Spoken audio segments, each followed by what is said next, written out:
अद्य अष्टम कक्षायाः कृते पुस्तके तृतीय पाठः DG भारतम्। सम्प्रति अस्मिन् वैज्ञानिकयुगे सङ्गणकयन्त्रस्य दूरभाषयन्त्रस्य माध्यमेन भारते उन्नतिः संवर्धते। अस्य संदर्भे अयं पाठः। DG भारत में यह जो पाठ है यह आधुनिक भारत में किस तरह से कंप्यूटर, मोबाइल, लैपटॉप आदि अत्याधुनिक उपकरणों का प्रयोग कर आज डिजिटल इंडिया जो वर्तमान प्रधानमंत्री के प्रचार के साथ और भारत का आह्वान है कि हम डिजिटल इंडिया को बढ़ावा दें और इससे हमारे भारत में या अन्य देशों की प्रतिस्पर्धा में हमारा देश अग्रसर हो रहा है। इसी परिप्रेक्ष्य में यह पाठ दिया गया है। बच्चों, इस पाठ में पूर्ण रूप से हमें अप टू डेट होना है, इसलिए यह पाठ उसी से संबंधित है और इस पाठ को पढ़ने से पहले हम इसका वाचन संस्कृत में शुद्ध रूप में पढ़ने के लिए मुख में ग्रामर रखते हुए और शब्दों पर ध्यान देते हुए इसका उच्चारण करेंगे। जैसा मैं पढ़ रहा हूँ, आप लोगों के सम्मुख किताब होनी चाहिए। किताब में पंक्ति के आधार पर उसका वाचन होना चाहिए और वाचन के साथ साथ स्पष्ट उच्चारण की प्रमुखता होनी चाहिए। अद्य संपूर्ण विश्वे डिजिटल इंडिया इत्यस्य चर्चा श्रूयते। अस्य मनसि जिज्ञासा उत्पद्यते। काल परिवर्तनेन सह मानवस्य आवश्यकता परिवर्तते। प्राचीन काले ज्ञानस्य आदान प्रदान मौखिकम् आसीत्। विद्या च श्रुति परंपरया गृह्यते अस्ति। अनन्तरं तालपत्रोपरि च लेखनकार्यम् आरब्धम्। परिवर्तनी काले कर्गदस्य लेखन्या च आविष्कारेण सर्वेषाम् एव मनोगतानां भावानां कर्गदोपरि लेखनं प्रारब्धम्। टङ्कनयन्त्रस्य आविष्कारेण तु लिखिता सामग्री टङ्किता सती बहुकालाय सुरक्षिता अतिष्ठत्। वैज्ञानिक प्रविधि प्रगति यात्रा पुनरपि अग्रे गता। अद्य सर्वाणि कार्याणि संगणक नामकेन यंत्रेण साधितानि भवन्ति। समाचारपत्राणि पुस्तकानि च कंप्यूटर माध्यमेन पाठ्यन्ते लिख्यन्ते च। कर्गद उद्योगेन अनेन पर्यावरण सुरक्षायाः दिशि महान् उपकारो भविष्यति। इस तरह से पढ़ने के पश्चात प्रति शब्द की जानकारी, हर शब्द में कौन सी विभक्ति है, कौन सा उसका मूल शब्द है, इसकी जानकारी होनी चाहिए। साथ ही प्रत्येक शब्द का प्रति शब्द अर्थ जो है विभक्ति के माध्यम से जानना चाहिए। और जैसे है अद्य, यह अद्य जो है अद्य है आज।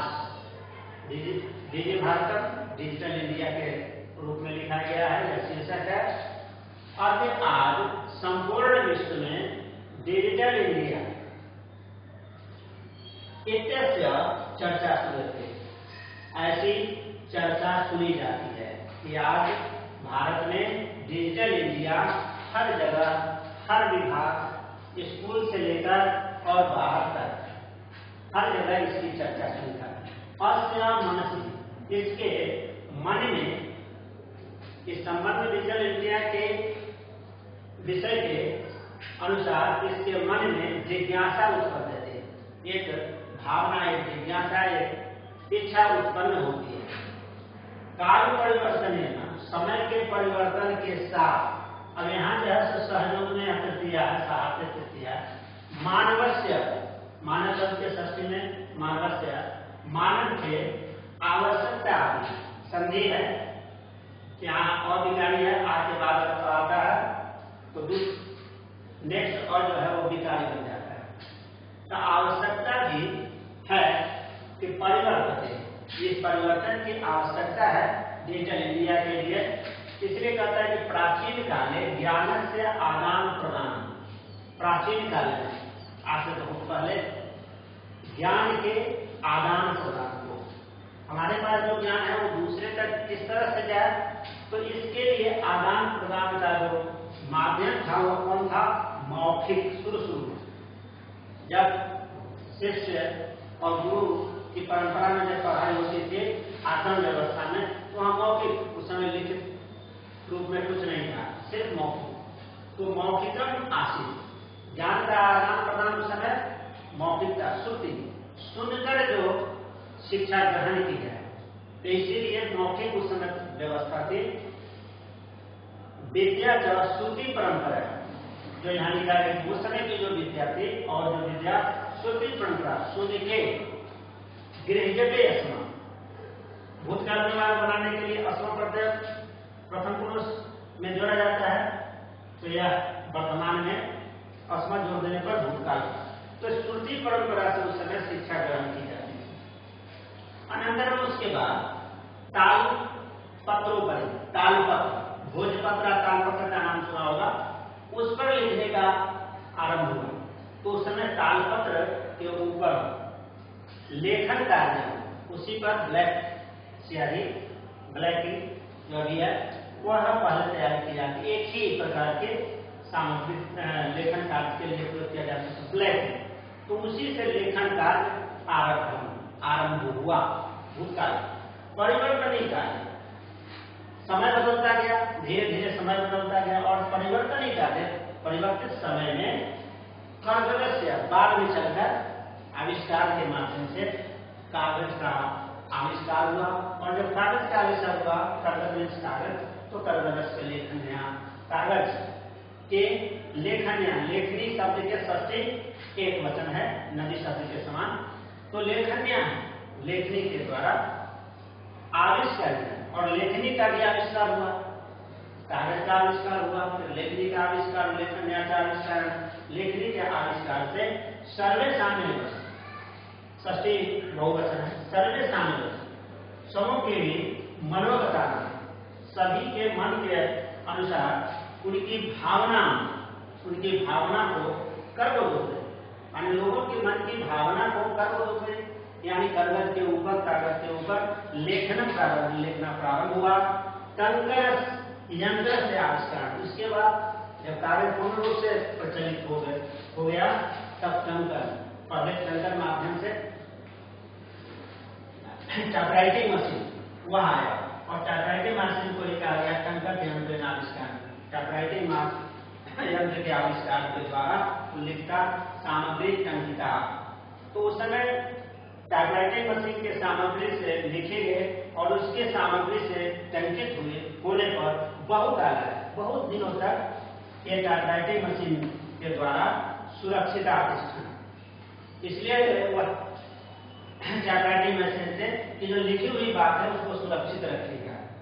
फिर वैज्ञानिक प्रगति, वैज्ञानिकों के प्रयास से प्रगति यात्रा पुनरावृत्ति, वैज्ञानिकों के प्रयास से आविष्कार से प्रगति यात्रा पर फिर से अग्रगता आगे बढ़ा, और अब आज सर्वाणी कार्य, आज सभी कार्य जो है संगणक माध्यम में, कंप्यूटर के माध्यम से, उसी यंत्र से साधितानी, हर काम उसी से साधित होता है, किया जाता है, और हो रहा है, साधितानी साबित होते हैं, यानी संपन्न होते हैं। समाचार पत्र, पुस्तकानी, आज जितने भी समाचार पत्र हैं, किताब, मोटी मोटी किताब लिखी जाती है, सब कंप्यूटर माध्यम से पाठ्यन्ते पढ़ाए जाते हैं, लिख्यन्ते लिखे जाते हैं, कर्दम उद्योग, इसीलिए कागज की फैक्ट्री है। वृक्षों के द्वारा जो है उसको